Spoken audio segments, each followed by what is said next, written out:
you wanted the best, you've got the best podcast. The hottest podcast in the world. The Chris Voss Show, the preeminent podcast with guests so smart you may experience serious brain bleed. The CEOs, authors, thought leaders, visionaries, and motivators. Get ready. Strap yourself in. Keep your hands, arms, and legs inside the vehicle at all times, because you're about to go on a monster education roller coaster with your brain. Now, here's your host, Chris Voss. Hi, folks. It's Voss here from thechrisvossshow.com. When the Iron Lady sings them, it's an official welcome to the big show. My family and friends. She just kind of scared me there. She jumped out of nowhere. The Iron Lady sings it. Welcome to the big show, as always, for 16 years, 2,700 episodes. I think we're crossing over today or tomorrow into 2,800 episodes, so I got to start saying stuff like that. But we're on our way to 3,000 this year because we're old. I refer the show to your family, friends, and relatives. Go to goodreads.com/Chris Voss, LinkedIn.com/Chris Voss, and YouTube.com/Chris Voss, Facebook.com. Whichever I didn't say is what I did say and repeated. So that's just how the show rolls. Opinions expressed by guests on the podcast are solely their own and do not necessarily reflect the opinions of the host or the Chris Voss Show. Some guests of the show may be advertising on the podcast, but it is not an endorsement or review of any kind. Today's featured author comes to us from bookstolifemarketing.co.uk. With expert publishing to strategic marketing, they help authors reach their audience and maximize their book's success. Today we have an amazing young man on the show with us today. His book is entitled Sam's Place, The Tale of a Small Town Cafe, out March 3rd, 2025. Randy L. Quinn joins us on the show. We're going to get into it with him, his details, and some of the other book offerings he has as well. Randy Quinn currently lives in Dorado, not far from Wichita, Kansas. Randy grew up in military towns along the coast, never living in any place for more than 4 years at a time as they followed his father's assignments in the U.S. Navy.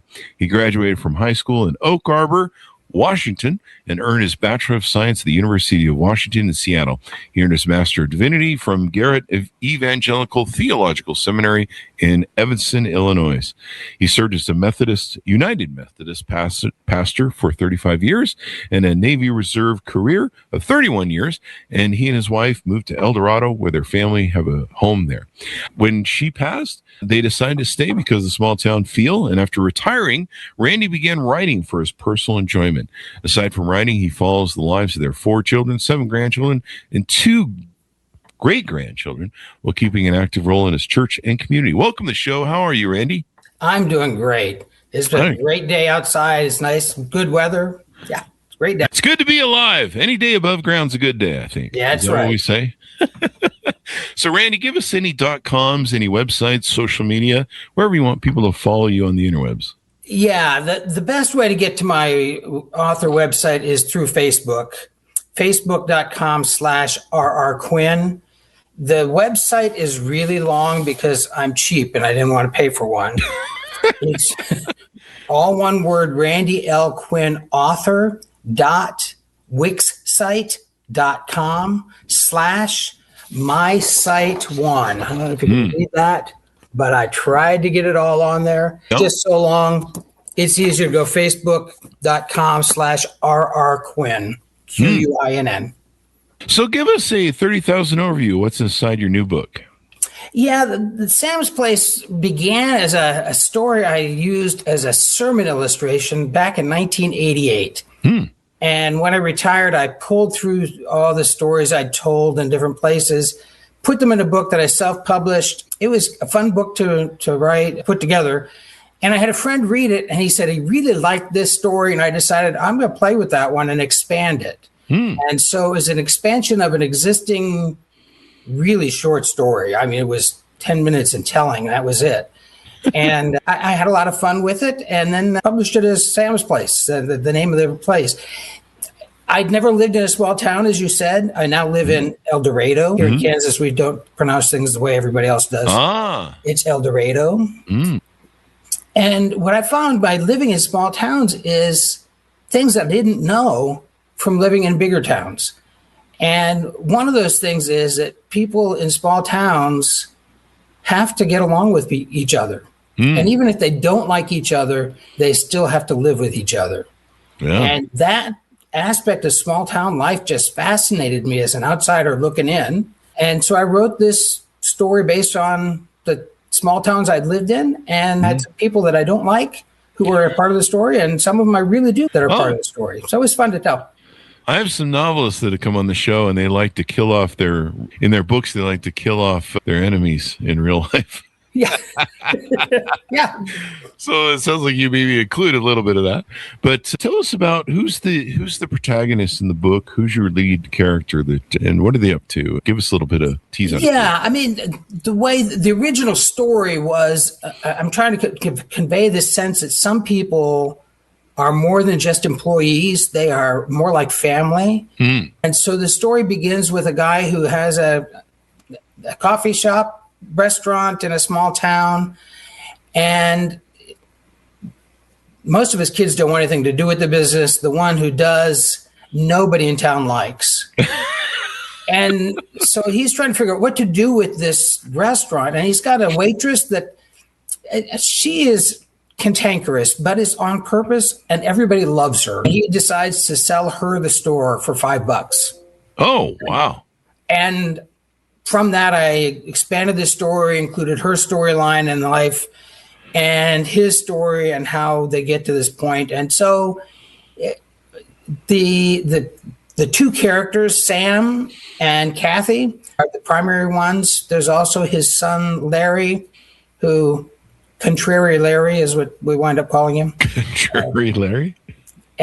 But as I was writing it, I thought there's got to be something good about this guy. And so I found a way to find the good in him and put him in a place where he was able to succeed as well. So that was kind of fun to work through his story.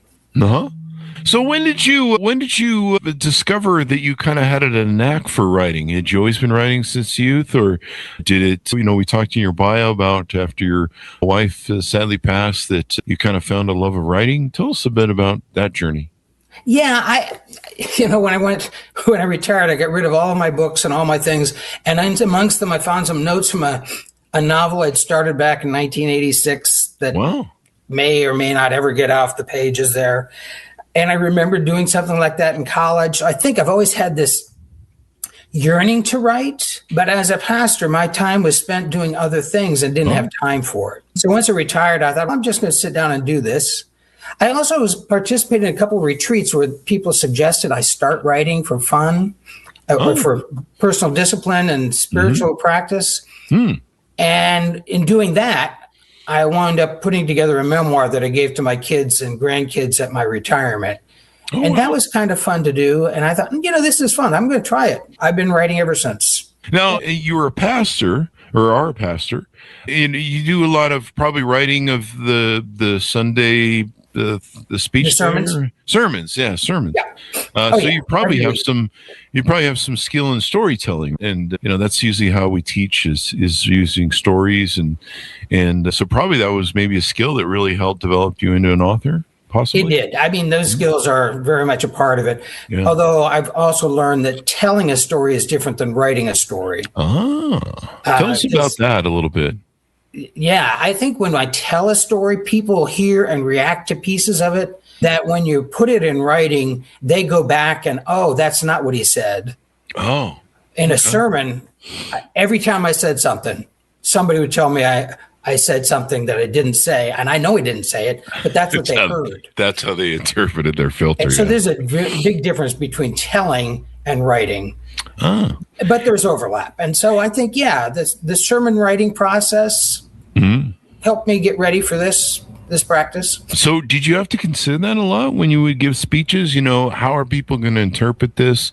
I mean, people do, filter everything through their own lens. Sometimes their own damage. I'm sorry, the volume here went real low at the same time my heater kicked on. Oh, okay. I imagine with doing a sermon, you have to be concerned about how you're perceived, how it's being perceived, because people filter based on their own, their own projections, their own biases, their own, they want to hear what they want to hear. There's some expectations with preaching that aren't necessarily part of writing. I noticed that really more in this next book I wrote, than in Sam's Place. Plus, the nice thing is you got a reference point where you can be like, no, I didn't say that. Go read the book. Exactly. And then publish the writing out of your sermons so people, but people like that. I mean, I think even with books, one of the magics of music and books is people can make their own interpretations and stuff. Oh man, I knew this would happen. I'm sorry, Chris. The volume on my computer is giving out, and I didn't hear your question. Edit this part out. Let's move to your second book, this Garden of Eden. Garden of Eden. To give us a long answer on that one, if you will. Yeah, Garden of Eden is about a small town in Eden, New York.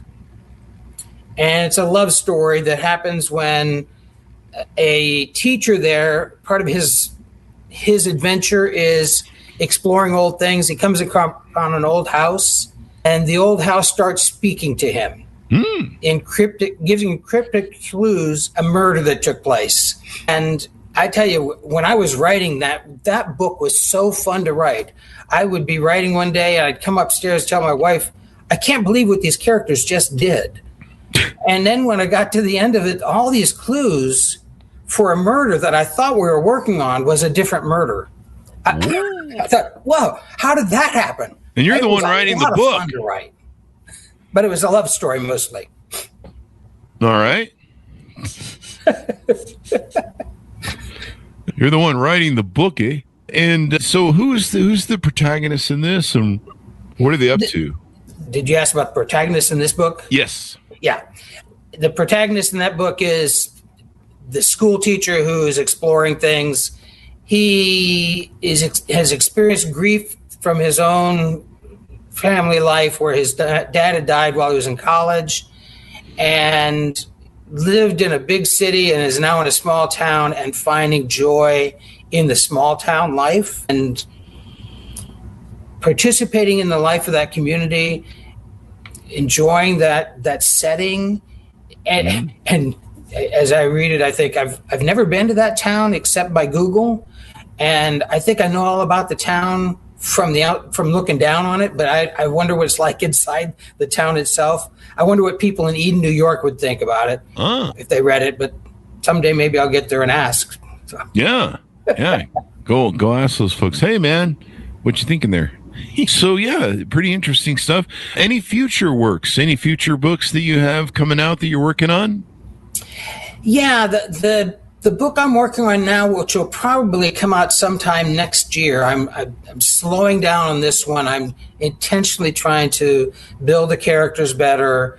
It started with one of those sudden, scary, aha kind of things. When I was growing up in school, elementary school, I remember learning the trivia about the Aral Sea, which is in the south end of the Ural mountain range between Asia and Europe. And it was the fourth largest saltwater lake in the world when I was in school. It no longer exists. It's gone. And I saw pictures of what looked like ocean-going ships sitting in the sand and kids playing on it. And the kids didn't know it had been a lake or an ocean or a sea. It's scary to me to think that could happen. And so I wrote a fictional story about a lake that disappeared and the culture that disappears because of it. And so there's some things I'm working on with characters in that story. It's been a lot of fun. I've got some people reading it with different areas of expertise so that I can make sure that I'm accurate in the way I describe water use and water rights, as well as the process of grief. And yeah, that one I'm looking forward to having come out. I don't know what it'll look like. I'm not even sure what I'm going to call it yet, but I think it's going to be Faded Waters, since the waters fade away. Since the waters fade away. Yeah. And the lake just disappears. So how many books total do you have? I did 2 self-published, and I got 3 that are out there now available. The 3 that are available are the Garden of Eden, Sam's Place, and Voices Overheard. Voices Overheard is a collection of sermons I wrote in the first person. It's probably a pretty small market space, pastors who are looking for ideas. But that one was just collecting sermons that I'd already done. So that was a really easy one to put together. It's and you found, did you immediately start writing, or what was the process after your wife passed? I mean, this is a great bit of therapy, I think you found, maybe, for people who go through loss. Yeah, I don't know how the process starts. Sometimes it's an idea that's out there, and I just thought, I got to go with this and see where it goes. Sam's Place was a good example of that.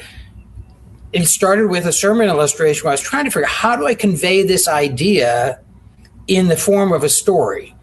And I knew what I wanted to convey, and so I had to create a setting for it and work from there. The Garden of Eden was one of my retirement bucket lists is to go to all the presidential libraries, and I've been reading presidential history. And the assassination of McKinley captured me. And I thought, I wonder if I can work with that and create a possibility of how somebody participated in that we don't know about. And I thought, it's got to be close there. So I found Town of Eden and started from that idea. And that's what I said, the characters took me places I didn't know. But yeah, I usually sit down and write for a couple hours every day. And I write on the computer rather than by hand. I know some people do it by hand. And every time I rewrite it, I'm editing and changing and adding, and little by little, the story comes together. It's been an interesting process to figure out how to keep track of all of those things. Even in Sam's Place, I found myself writing a timeline so I don't get confused about where I am in the timeline. And to keep that separate, that was hard for me to do. And that's a different skill than the storytelling I was used to doing, because it was a longer time period. Wow. It's great that people can find something that can help them deal with loss, maybe, help them focus on maybe something they had a talent or skill on. So writing is so important, even if you're just writing on your goals and your life and journaling and things. And I think it gives you more perspective. I think it makes you present. One of the things I like doing, one of the things about writing is you have to be present for it. The other thing I enjoy doing in my free time is photography. And I'll do street photography a lot of times, or, even in the studio, you're trying to capture that moment, that face, that look. You're trying to capture that lightning in a bottle, that perfect, pose or right. How she's standing or whatever. Even on the street, you're looking for a human moment. You're looking for that moment of someone holding hands or someone, doing something kind to other people. You're looking to capture human moments where humans are wandering about doing their thing and, capturing what kind of the things that make us human. And so I love that in both writing and photography, where I have to be super present in those moments. Yeah. And it's so easy to get lost today with, social media, doom scrolling. I got 2 dogs that I got an husky puppy. He's always, when he needs attention too, he needs me to be present. That's for sure. He's decided he likes power cords, extension cords, loves to chew on them. That's not working good for me. So I have to be present to make sure he's not chewing on cords. But I love the act that it brings you present. And sometimes when you're dealing with grief or loss or issues in your life, or you just need to maybe focus on gratitude, writing can be such a cathartic moment for so many people. It can. And I find as a writer, and as I'm starting to think in terms of being a writer, I also find myself watching other people and watching facial expressions and saying, how could I describe that expression? And I know when I'm writing these stories, I imagine what the person is sitting there looking at, so which way are they cocking their head, and trying to mirror back what that person is looking like in that setting. And to pay attention to the present and to be here and now is an important skill. Yeah. And being able to write, communicate, and everything else, it just makes you better over time. I mean, I'm still trying to figure out where to put all the commas, but that's what enter is for. Where do these commas? I either do too many or not enough. I I'm not sure. I think the comma game and the period game is going to be something I'll grapple with all my life. Is there any master of the comma game? Is there any declared? I am, the spelling bees. They have, a winner of spelling bees. You can spell. Maybe they should have the guy who's the master of commas. Oh, yeah. Maybe we should try and become one. Maybe we should. Yeah, well, we could work together on a book and come up with an answer to that. We could start one of those. It's like the spelling bees they have nationwide. We could have a comma bee or something. Sure. I don't know. And comma bee. The fuck. And I know how I beat that game when I was writing sermons. If I couldn't say it all in one breath, it didn't work. That's good. So, I think I kind of vaguely use that. Yeah, I mean, that's how I use it in my writing still, I think. Can I say this all in one breath? If not, I need a breath. Where? And is that a comma or is it two sentences? Sometimes two sentences are better. I should use that in podcasting because us podcasters, we run off at the mouth and never shut up. Some of us don't breathe either. So that's good. Anything more we want to promote while we have you on the show? Anything we missed? Maybe questions we should ask you? I don't think I have anything to promote at this point. Okay.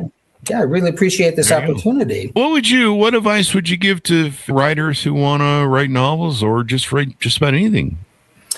I think it begins with paying attention and I don't have a whole lot of experience yet. 3 novels, that's not a lot.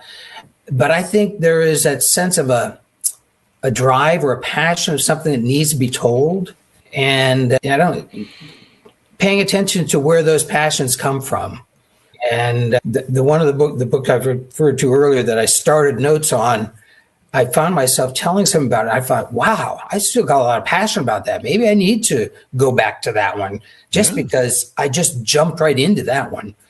Wow, maybe there's more there than I know about.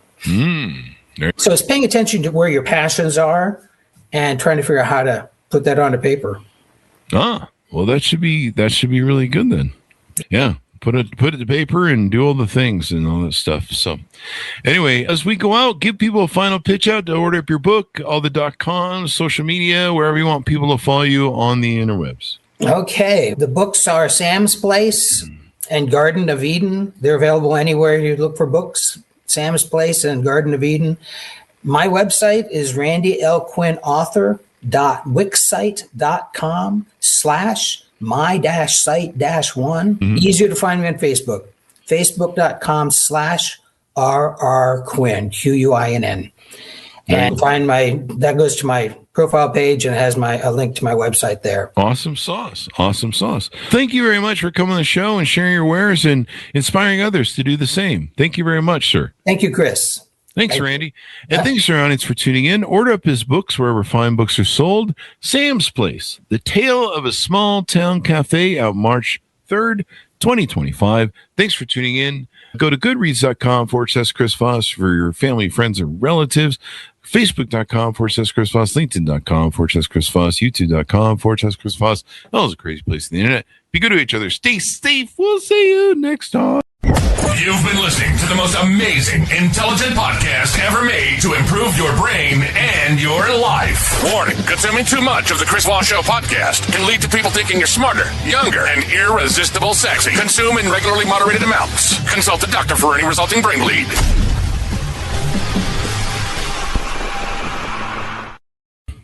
All right, there we go, Randy.